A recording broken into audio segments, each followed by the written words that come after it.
the Baen Free Radio Hour.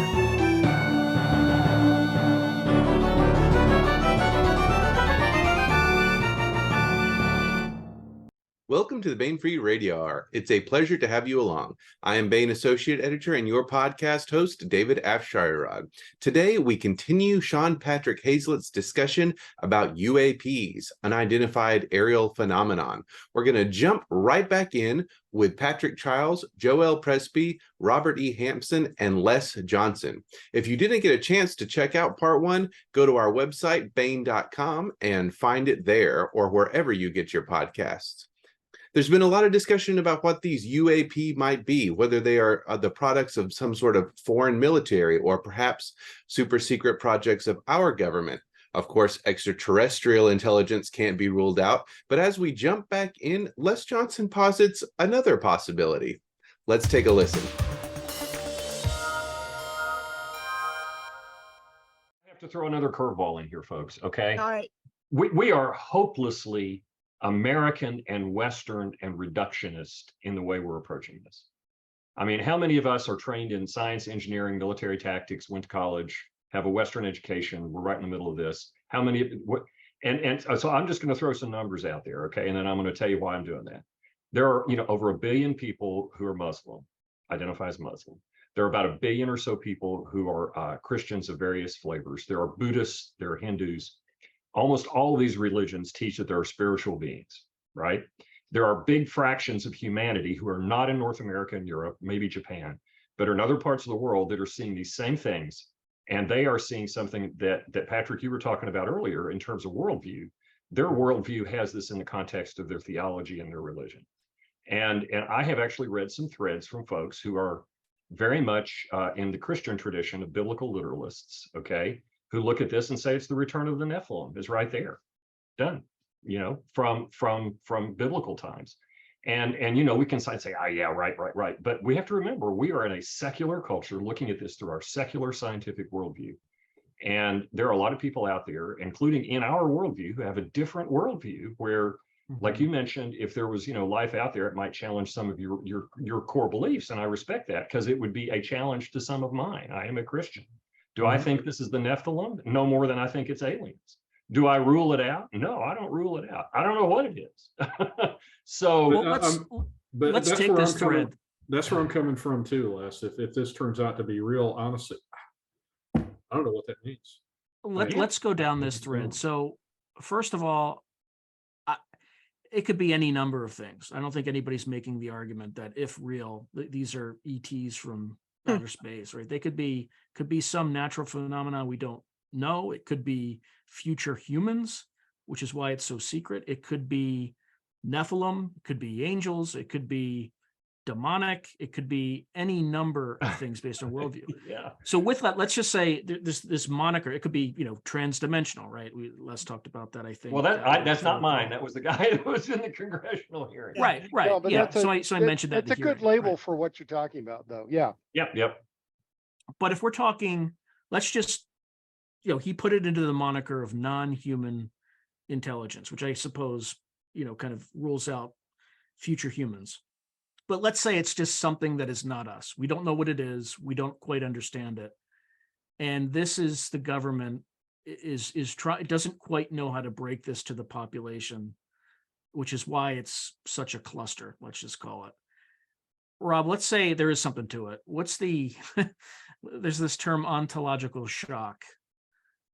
What could be the implications of this in the next several years if it is something, as opposed to not a disinformation campaign or a disinformation campaign?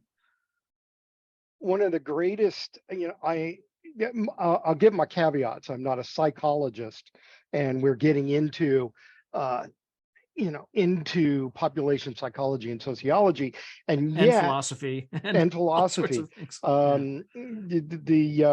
Although I think I can handle philosophy a little bit better than psychology sometimes. But the thing about it is there is something very well known in the human psyche, which is fear of the other. And fear of the other, frankly, is at the root of most social dynamics anyway.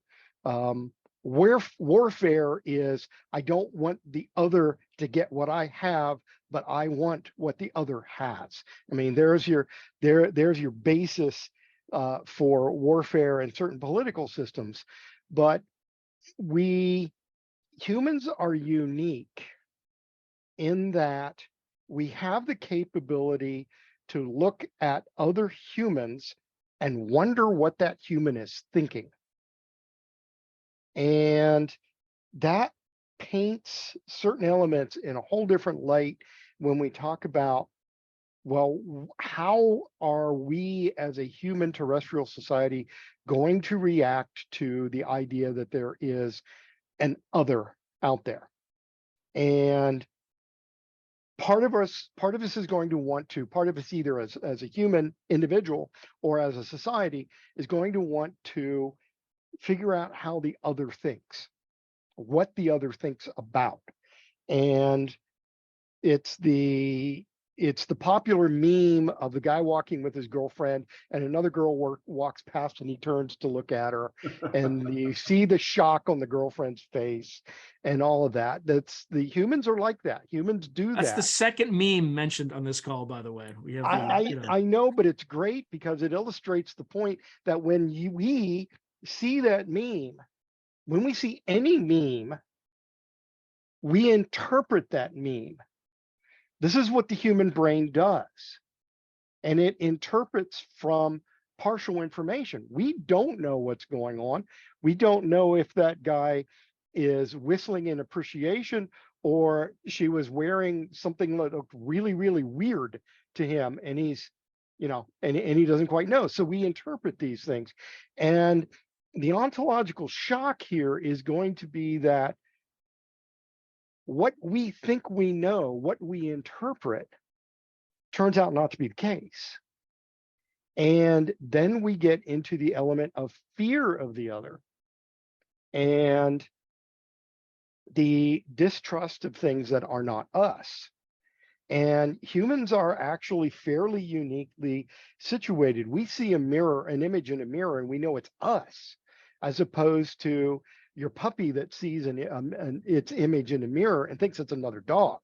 These are the types of things that make humans different. And it is going to be a hell of a shock to our worldview when Gort is on the front lawn of the White House, because it will then play into religion and belief very strongly. Yeah, and that's where I struggle with this. Because something, I fully admit this gets to my own worldview based on my religious beliefs. Something I postulated in a couple of my Baen books is maybe the reason we haven't found other intelligent life is because we're the first, and that's a pretty profound thought when you think about how puny we are in the scale of the universe. And and I look at it as, well, God put us here and told us basically go forth and prosper.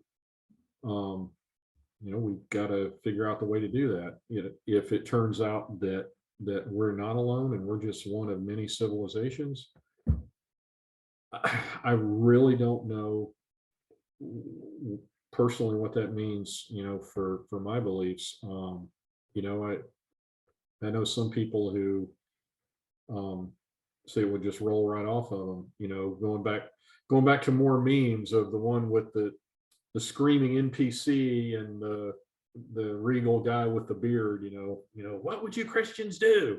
Well, we'd send out more missionaries.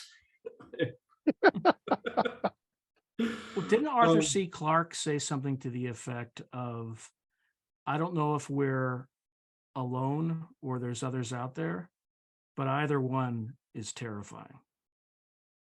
If it wasn't Clarke, it was someone of that era, because I remember reading that quote. Yeah. Well, and that's true. I think if we are the elder, if we're the first, we have a lot of responsibility. And maybe we're the elder race, right? Well, I heard a lecture by Frank Tipler, the guy of the Omega Point and all that, and he was talking about that very topic. Anyway, that's another podcast topic. But I think, I mean, I don't think there's any denying if assuming this stuff is real and it's from somewhere else and operated by people who aren't human, I don't know. I can see it upending a lot of belief systems and causing a lot of people, personal crises of faith. So do you think this is part of the campaign to ease us into it? I mean, that was something I think Rob mentioned a few minutes ago, that we're being conditioned, or somebody if it's real, I certainly think it is.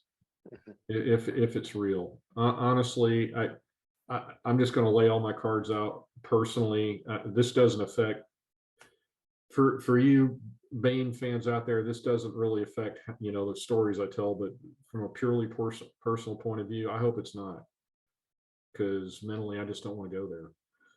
But I like to try to live in the real world, so I've got to consider everything and be mentally prepared for it. I'm not going to just go whistling past the graveyard. I was never one to believe that way, and I know people who, anything that happens that's outside of the box they want the world to be in, they'll just say, "Oh, that's just demons."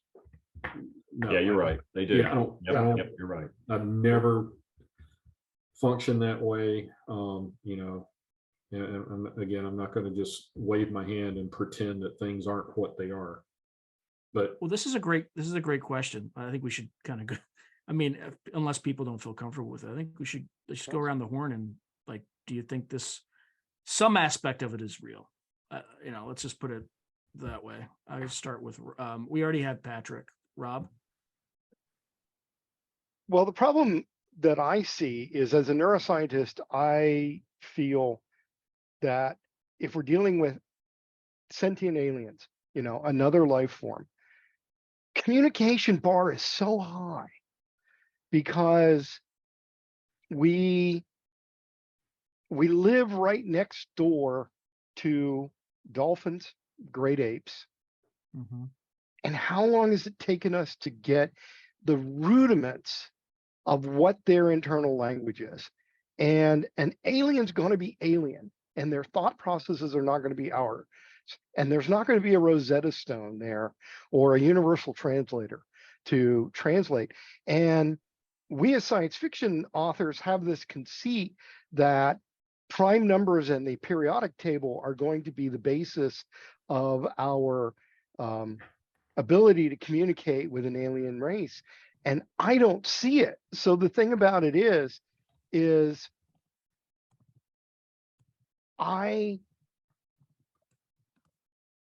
if this is, if we're being conditioned to alien contact, something like that,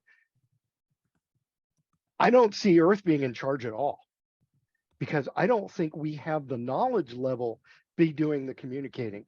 So if there is something, then, if this is, an alien intelligence that we're being conditioned to, and that it's out there, and that sooner or later is going to be revealed, they're the ones calling the shots.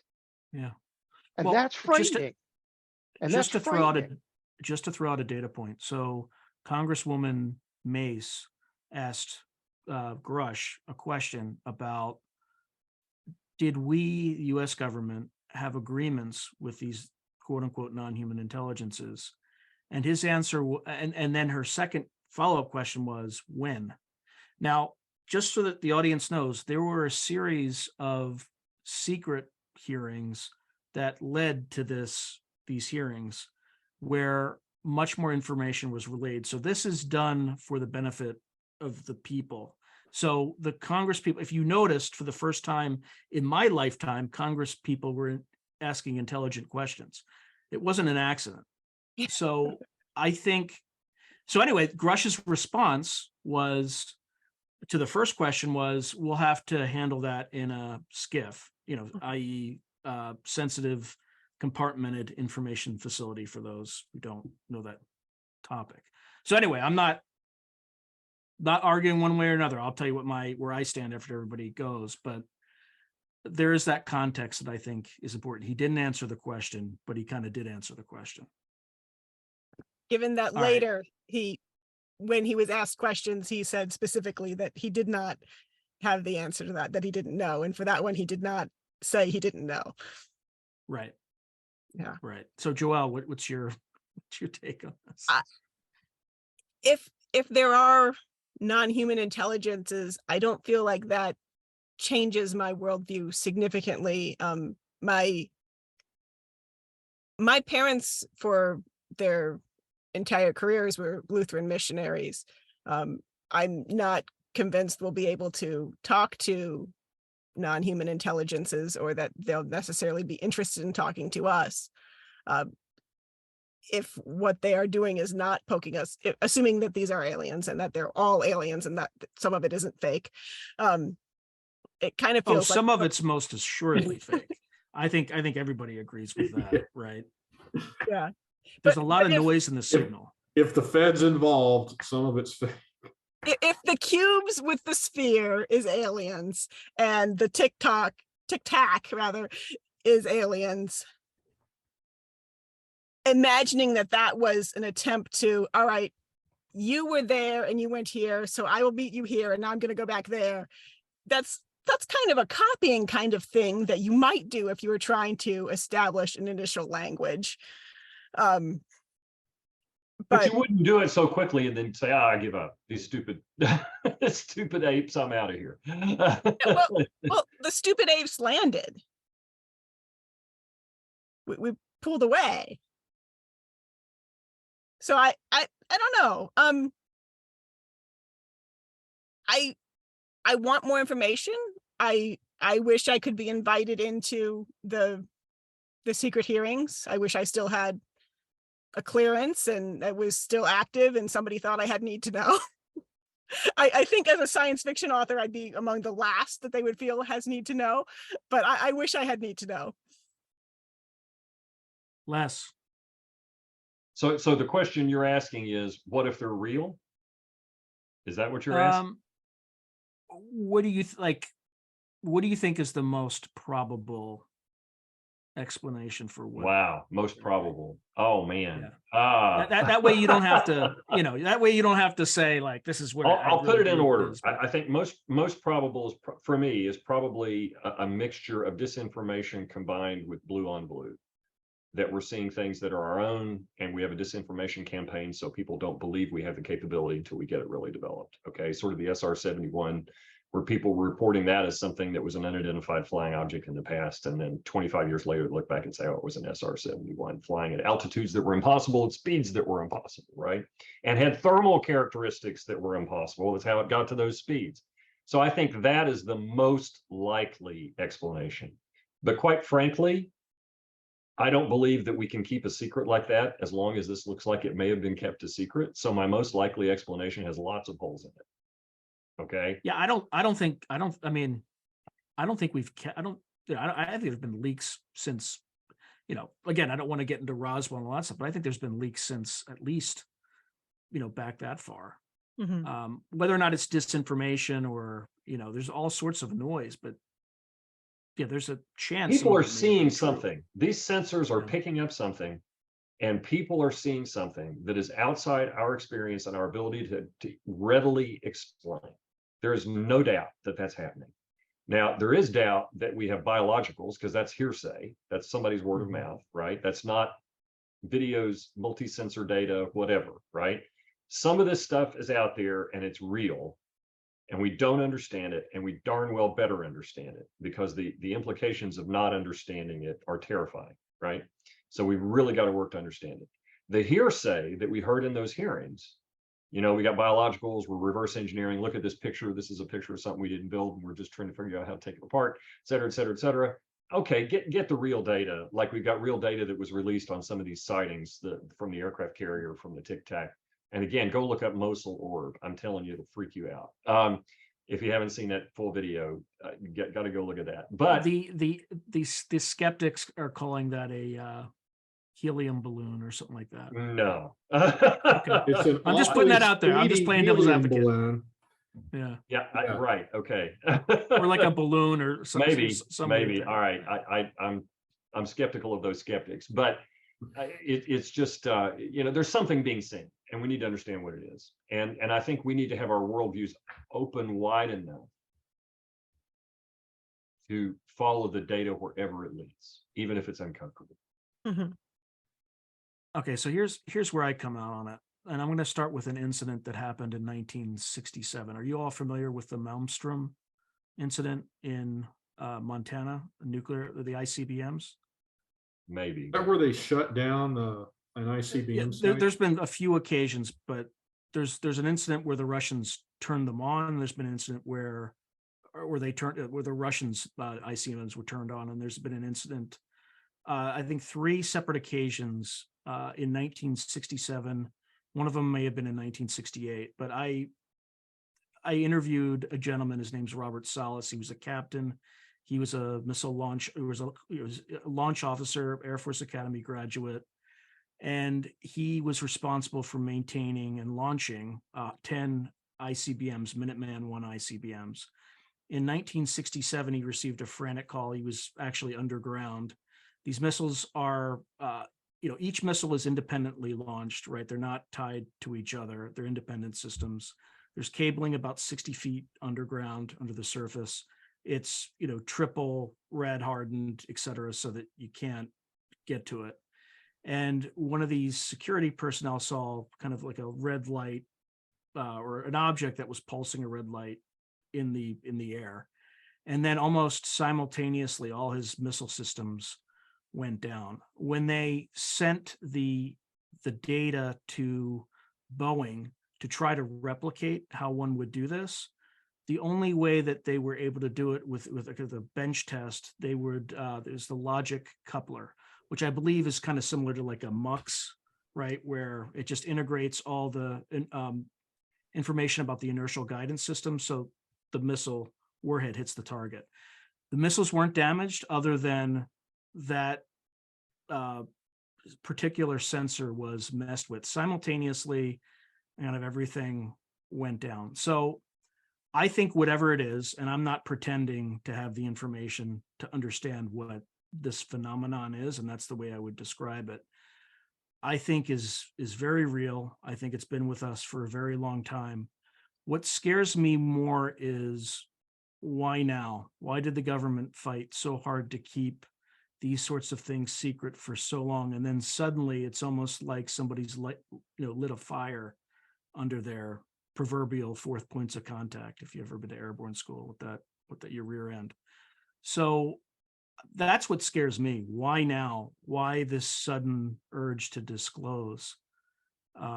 And I think it also plays right into your thesis, Les, or a potential thesis, not your thesis, but that it could be an extreme driver for some misinformation campaign. But I don't know. It feels to me like somebody is controlling the timeline that, and I don't mean like in a science fiction way, but this disclosure timeline that feels like it's not in our control. It feels manipulated.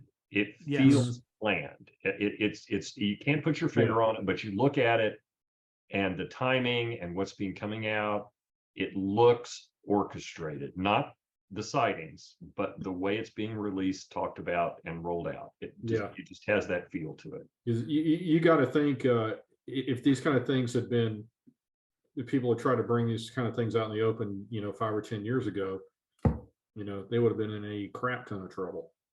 And now they're being allowed to just go out there and start telling stories. No, I think you're right. It's kind of like what I was talking about earlier. When everybody's marching in a certain direction, I immediately think, okay, they're trying to establish a narrative. And, well, I don't think it's everybody, though. I think it feels to me like there's some sort of a factional battle going on behind the scenes between different kind of a pro-disclosure group. I mean, I'll give you an example. So the Arrow organization under Dr. Sean Kirkpatrick, his mandate was to increase disclosure, reduce the stigma for reporting these sorts of incidents. 2 of the things he was supposed to accomplish is set up a Twitter account and have a website to enable reporters and by reporters I mean people who experience these things and need to report, to build that sort of thing up. It's still not done. He's hired a PR organization who, I think I can't remember the name of it, but they're really good at like shutting things down, keeping things quiet. If you look at Twitter, his last tweet was over a year ago. So it feels a little bit off to me. But again, I don't have enough data or evidence to go one way or the other than I think this phenomena is real. It's been here for a while, but it could be any number of different things. But what really scares me is this sudden race to disclose. Why? Let's go around the horn and try to answer that question, and then end on that. Well, I don't want to end on that. I want to end on a note where everybody talks about their books very quickly. But before we get to that, but Rob, since you're already laughing and highlighted, why do you think the sudden, like, where's the fire? What's going on? I think it goes back to a lot of human behavior, which is there's a phrase I don't want to use here because it's charged, but I think that when we see somebody admitting something, there is a strong urge that is part confirmation and part need to belong, that says, okay, I'm going to tell my story as well. And it is a very, very natural element of humanity, and it is part of the, we are empathetic beings. We consider, most of us consider what other people are thinking and feeling. At the very least, we think about it ourselves. And when we see other disclosures, they will tend to, that'll cascade. It'll prompt more and it'll prompt more. So on the one hand, I could say that I don't think it's unnatural that we're seeing more and more and more. And for me, the telling point is that the stories are so scattered. They're disjointed. They're not in lockstep. On the other hand, I can very, very well see a disinformation campaign. This is disinformation because we're trying to pull your attention away. Now, that attention could be pulled away from, hey, the aliens are already here and you're not going to like what they have to say, to this is our tech and we just want to make the enemy distrust it enough that we'll surprise them when we deploy it. I tend to the disinformation side, but again, I also acknowledge that there is the very easy explanation that when one dog barks, the rest of the neighborhood starts to bark as well. Joelle? Well, in general, I think things are going to be okay. Good. And I really don't know what's going on. All right, Patrick, why the fire? Why the fire? Why the urgency? For the longest time, at least the last couple of years, as these stories started to bubble up, that's when I first heard the David Fravor story. The Bob Lazar interviews, all that. Although I will say, when he kept talking about, I worked at S4 at Groom Lake, I'm like, what, you were supply? Yeah, right. Yeah, for those in the Marine Corps and the Army, they'll get. Yeah, actually, you'll get that too, Joelle. Yeah. So no, I tended to think it was a disinformation campaign, that maybe we had some technological breakthroughs, and this was just a means of obfuscating, how far along we really were, to keep the other guys off balance. But I do have to say some of the things that I heard in those hearings last week were really disturbing. Assuming that there's truth to them, it could also be an One thing info that op. really bothered me was, and I'm reading a little bit into it, Mhm. that airlines were making pilots or were filing restraining orders against pilots for reporting what they were seeing in the skies. That's really disturbing to me. Yeah, People yeah, are getting on I can see aircraft and they I have can near see misses airlines and doing they're that. shutting them up. That's messed up. I can see airlines doing that because it's all about preserving the corporate reputation. Delta doesn't want people thinking that they've got nut jobs up in the front seat. I mean, Yeah. I've worked with a lot of pilots over the years, and I've heard some stories from a few. So I truly don't know what to make of this. But like I said last week, some of the stories I heard were kind of disturbing, and I don't want to say it's either all BS or it's all true. There are probably elements of both. I'm taking a wait and see attitude right now. Wish it could be more concrete, but like Joelle, I don't have a TS clearance and need to know anymore. Les. Yeah, hey, Sean, I'm going to take this away from what the data we have, and I'm going to go straight to the testimony we heard, right? Because that's really where Patrick focused in on, and I think rightfully so. Because if you just listen to the testimony we heard, it sure sounds to me like a different kind of disinformation campaign. I think it could very well be a part of the postmodern philosophy movement we're in now to discredit people in authority, discredit experts, just sow distrust and disbelief in what public officials say. And so if I were a creator of chaos, again, if I were somebody behind the scenes trying to do something to cause radical change in the world, one of the first things I'd want to do is destroy the credibility of the people in leadership. And what better way to do that than have congressmen hearing people talking about little green men sliced into pieces in a freezer, right? And so, that part of it, the testimony part of it, and the show that was, has all the smell of we're trying to destroy credibility of people, to me. So I'm very cynical politically about the postmodern era that we're in, and that's a concern. Yeah, I would have thought they would have accomplished that in 2020, but with I think it's COVID and all just that out stuff, there. There's just, I mean, that's a whole topic again for another podcast. The distrust that's a whole other in subject. people of respected positions and education and authority and subject matter experts. Nobody trusts anybody. And this is a great way to sow distrust in our elected officials, as well as people who are supposedly in the know.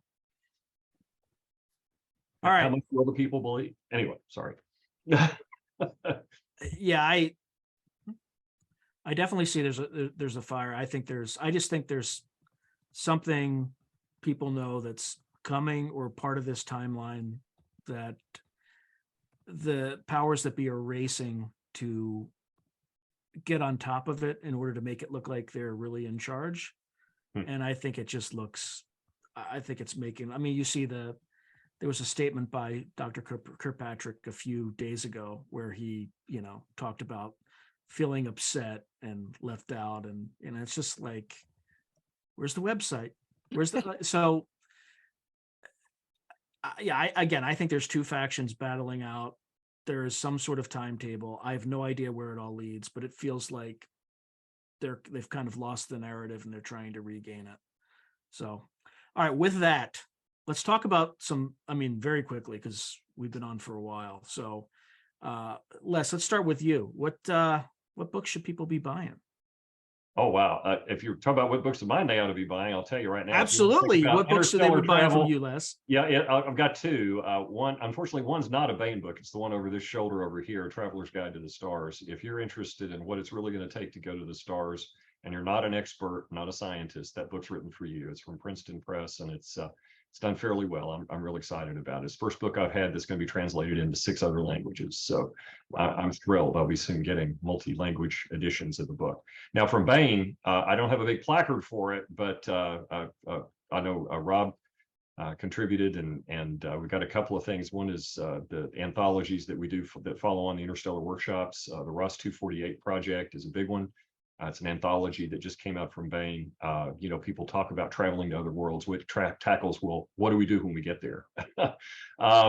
And An excellent anthology, by the way.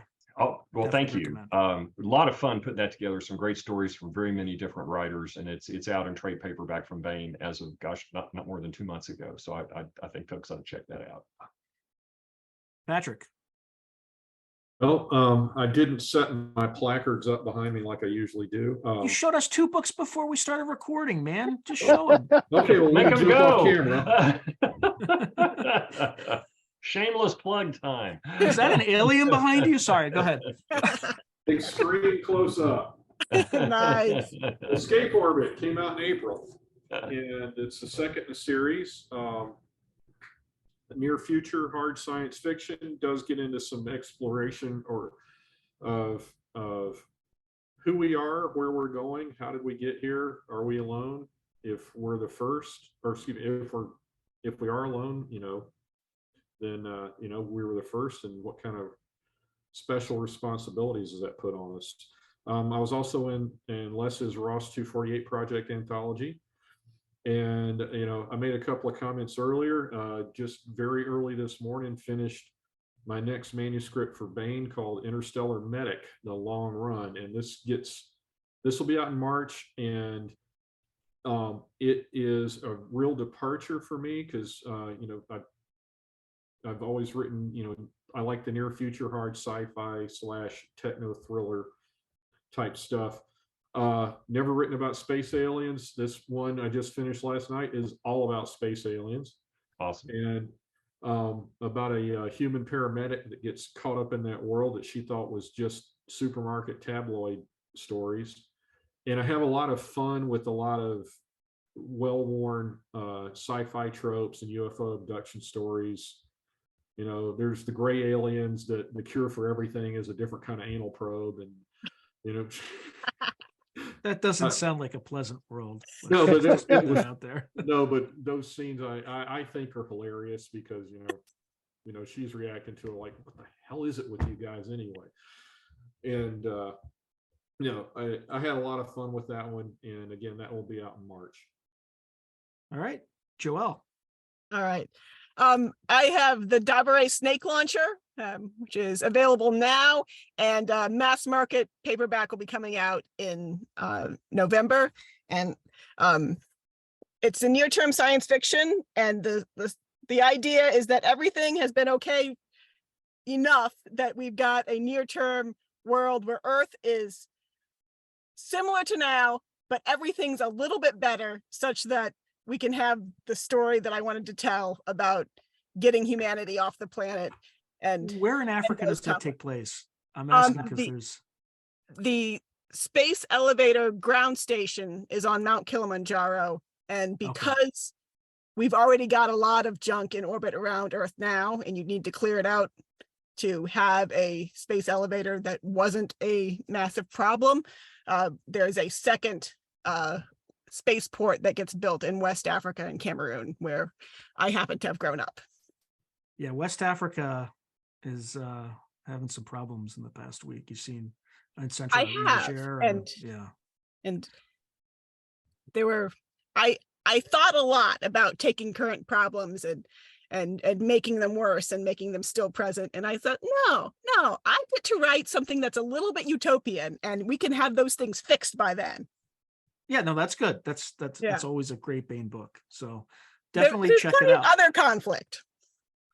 Yeah. Robert. Or I'm sorry, I never called you Dr. Hampson. I should. Oh, please don't. Same thing. Yeah. Please don't.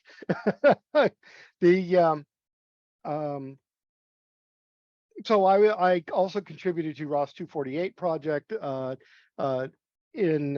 contributed to Interstellar Travel Purpose and Motivation, which is in fact a nonfiction serious, what are we going to do to get there? Why are we going to go to other planets, other stars? And of course, the moon in the desert. And Joelle and I have been friendly competition with our 2 books that came out very close to each other. And The Moon in the Desert is my retelling of the $6 Million Man. My character, Glenn Shepard, is a flight surgeon. He wants to go to Mars, and he doesn't get there because he is a doctor. He is a sort of person that will run toward danger. And when he does so, he gets so badly injured, he's going to have a bionic rebuild. And the problem is that the powers that be says, oh, you're medically discharged. You can't do any of this stuff anymore. And he says, I got rebuilt specifically so I could do all this stuff. And then he has to prove it. And there is a circumstance where he is quite literally the only man for the job, the only bionic man for the job. And that's The Moon in the Desert. It's currently in trade paperback, and mass market paperback will be sometime after the first of the year. All right. Well, definitely check out all these books. Bye. And thank you, everyone, for indulging the audience on a fascinating topic. And it'll be interesting to see what happens in the next several months. See if this goes away. It turns out to be a massive disinformation campaign, or heaven forbid, it turns out to be real. Only time will tell. But you're not saying it's aliens? We're not saying it's aliens. I'm not everybody. saying it's aliens. It's aliens. Can we But have aliens. one? Can we visit that meme once more before we close? Did anybody see that the guy in that meme released another meme last week? No. I'm not saying I It's told you so. Giorgio but I told Tsoukalos, you is that his so. name? Something like that? I'm Yeah. not saying I told you so, but I told you so. And I told like you that. so. Yeah. Yep. Great. All right. Well, thank you, everyone, and have a great night. All And right. it was A a lot of pleasure. fun. Thanks. Thank you. Thank you. Thank you. And now we bring you our audiobook serialization of Tinker by Wynne Spencer. Inventor girl genius Tinker lives in a near-future Pittsburgh, which now exists mostly in the land of the elves. She runs her salvage business, pays her taxes, and tries to keep the local ambient level of magic down with gadgets of her own design. When a pack of wargs chase an elven noble into her scrapyard, life as she knows it takes a serious detour. Tinker finds herself taking on the Elven Court, the NSA, the Elven Interdimensional Agency, technology smugglers, and a college-minded xenobiologist as she tries to stay focused on what's really important, her first date. Armed with an intelligence the size of a planet, steel-toed boots, and a junkyard dog attitude, Tinker is ready to kick butt to get her first kiss. It quickly became apparent that there were two types of armed elves present. Hospice security appeared to be Leyden cast, in camouflage green and browns, done with elfin flair for fashion.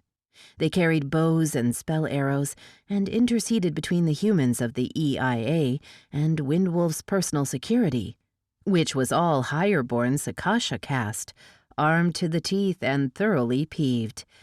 Even the hospice healers seemed intimidated by the Sakasha, taking care to make no threatening moves as Windwolf was shifted off the work table onto a stretcher and then handed out the trailer. The cousins were kept back, out of the way, as the healers and the Sakasha carried the injured elf into the hospice. By then, news of the cousins' arrival with Windwolf must have reached the enclaves that lined Elfhome's side of the rim. Elves drifted out of the darkness to gather in the parking lot. They were largely ignored by everyone, but seemed satisfied with swapping information among themselves. Only one rated attention from the guards. She drifted out of the woods like a will-o'-the-wisp, a gleaming beauty who made Tinker extremely aware of how short, dirty, and scruffy she herself really was in comparison. Obviously one of the high caste, the female crossed the parking lot and stopped one of the hospice guards with a touch of her luminous hand.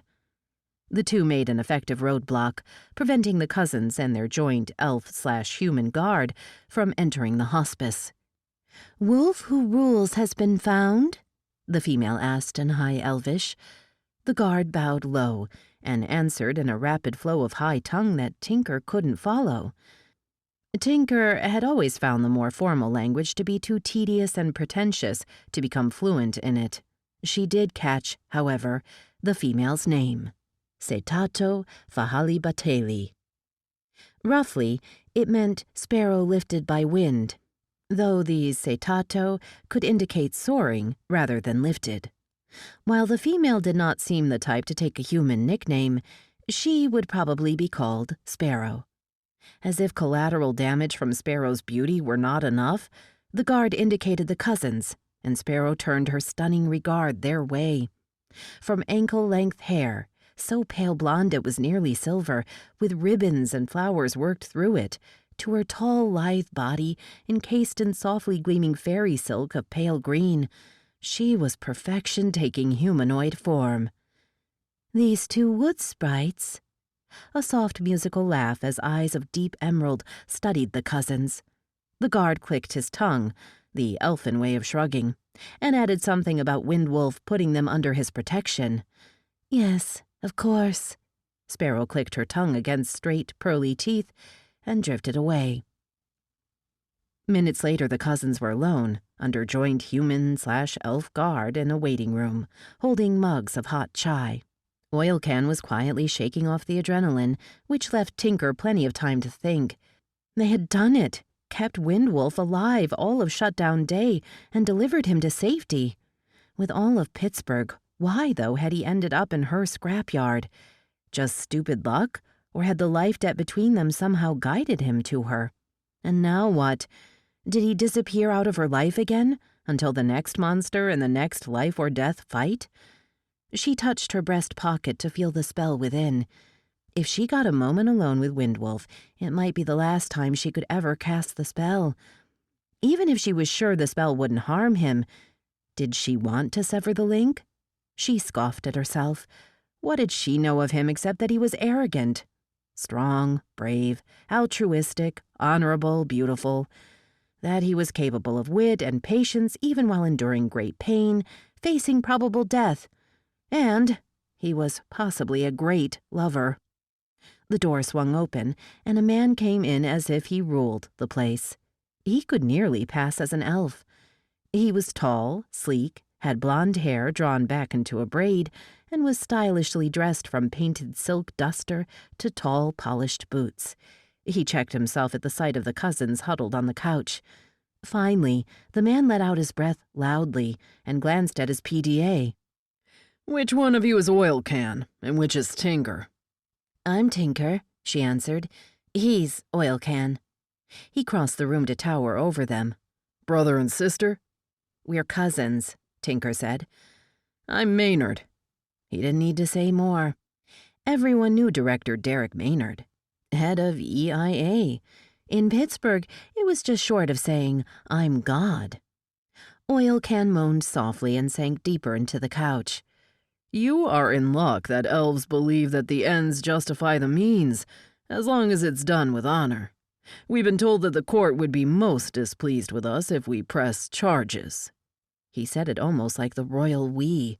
"So the question is, what all do we need to pardon you of? Are you citizens, or do we have to draw you up papers? Is that truck yours, or did you steal it?" "We're citizens," Oil Can said, "but we need our papers back. Your men never gave them back." "We didn't do anything wrong until your men attacked us," Tinker said. Maynard looked at her, eyes narrowing.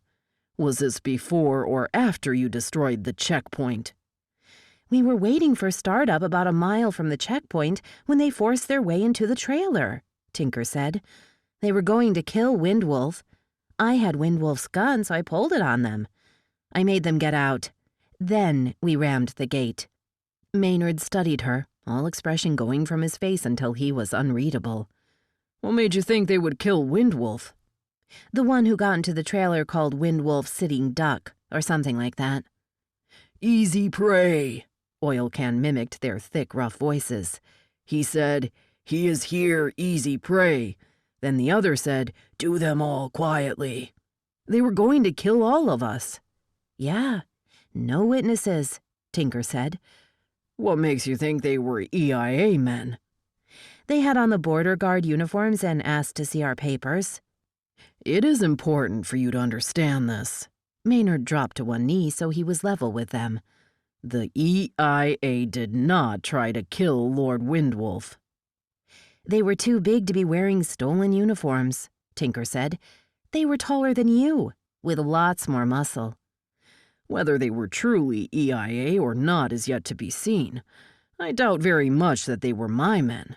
If they were not acting under my orders. It is very important that no rumors to the contrary start. Me sanctioning a murder of Lord Windwolf would mean war. Perhaps war isn't a strong enough word. It would be genocide. The elves would rid Elfhome of humans. Had he ordered it? Tinker considered what she knew of the man. Everyone had something different to say about Maynard, some of it insulting. No one called him stupid, though, and sending men in uniform would be the height of stupidity. "Okay," Tinker said. "You had nothing to do with it. So I guess this means we won't get our papers back." "I will see you are issued replacements," Maynard said. "We had reports that Windwolf and his guard had been attacked by wargs just before shutdown. His guard had been killed and he disappeared. We had no idea if he was in the city or still on Elfhome. We were hoping he made Elfhome. Apparently he didn't. How did he end up with you?" "The wargs chased him into our scrapyard at midnight last night. I was there alone. They were temporary constructs, so I was able to disrupt them with our electromagnet. They reverted to dogs and Windwolf shot them." "And you've been sitting on him the last 24 hours? Tinker explained about Johnny refusing to treat Windwolf and about taking the elf noble to the observatory. Maynard cursed softly. "None of them thought to call the EIA?" "No," Tinker admitted. "What could you have done?" "The hospitals don't treat the elves because the elves are worried we'll take blood samples in order to study their genetics and use it to tailor spells and germ warfare. You took a member of the royal family to a conclave of scientists while he was helpless. Do you have any idea what this might mean to our peace treaty?" "We told him the choices. He agreed to it," Tinker said. "Besides, we gave him our word of honor. No one took samples." "You know that for certain? You were with him every second?" "When I wasn't with him, Oil Can or Lane was with him. We didn't leave him alone." "Who was Lane?" "Dr. Lane Skansky. She's a xenobiologist. She did the first aid on Windwolf. He asked her first if she understood the treaty and would swear to abide by it." Oil Can nodded. "Tinker vouched that Lane could be trusted, and Windwolf said that was good enough for him." Maynard looked at her in surprise. "He trusted you to vouch for someone?" Tinker shrugged. "I suppose. I saved his life. He saved mine. He defended my honor. I helped stitch him together. I got into bed with him. It was one hell of a 24 hours. Okay?" "I see." Maynard continued looking at her, but she couldn't read his expression. "Are we all free and clear with the EIA?" Tinker asked. Maynard sighed. "We need you to describe the men who attacked you the best you can. We'll get someone in with a composite sketch program. I know you've been through a lot, but we need to nail these men." He gave them no chance to say no. Standing, Maynard motioned to one of the human guards to make his wishes reality. "If Windwolf is out of danger, can I see him to say goodbye?" Tinker asked. "I'll let his staff know," Maynard said. "They'll decide." With that, he swept out of the room, apparently to start the search for the mysterious assassins. The cousins were left, once again, under the joint guard. A police officer with a data pad showed up. They worked through sketches for the three big men. Oil Can proved to have a better memory for their faces, despite the fact that Tinker had interacted with them longer. The cousins were provided with forms to fill out and turn in later to replace their lost citizen papers. As they finished up, an elf came and announced something in fast High Elvish. "Windwolf is sleeping," Oil Can translated for Tinker. He had had the patience to learn High Tongue, where Tinker had not. "He left word that our desires be met." "Can I see him?" Tinker struggled through the request in High Elvish, earning a surprised look from Oil Can over the top of his chai. "Batya?" the elf asked. "Now?" Tinker stood and did a formal bow. "Sha, Om Geyeto." The elf returned her bow and led her to a door flanked by two stunningly beautiful elves, elegantly carrying swords and automatic rifles. She ducked between them, feeling as scruffy as a junkyard dog. They had worked serious healing magic on Windwolf. All his wounds were mere puckered scars. While he slept deeply, his breathing was regular and easy. All in all, he looked better than she did. She took out the circuit paper, unfolded it, and looked at the glyph. Now or never. Could she really lean over his battered body and place the glyph on his forehead? Cast the spell and hope for the best? Play magical Russian roulette with his life? She flashed suddenly to the weight and shape of his pistol in her hands and shuddered at the thought of pressing that steel barrel to Windwolf's temple. Never. She dropped the paper into a wastebasket next to the bed.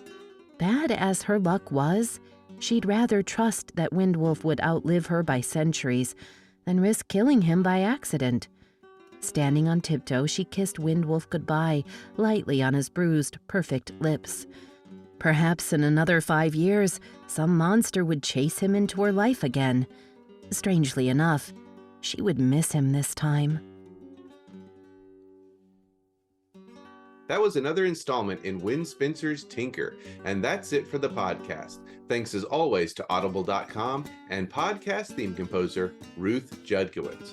Praise, thanks, and gratitude to Les Johnson, Patrick Chiles, Joelle Presby, and Robert E. Hampson for sitting down with us these last 2 weeks, and good night, Tony Daniel, wherever you are.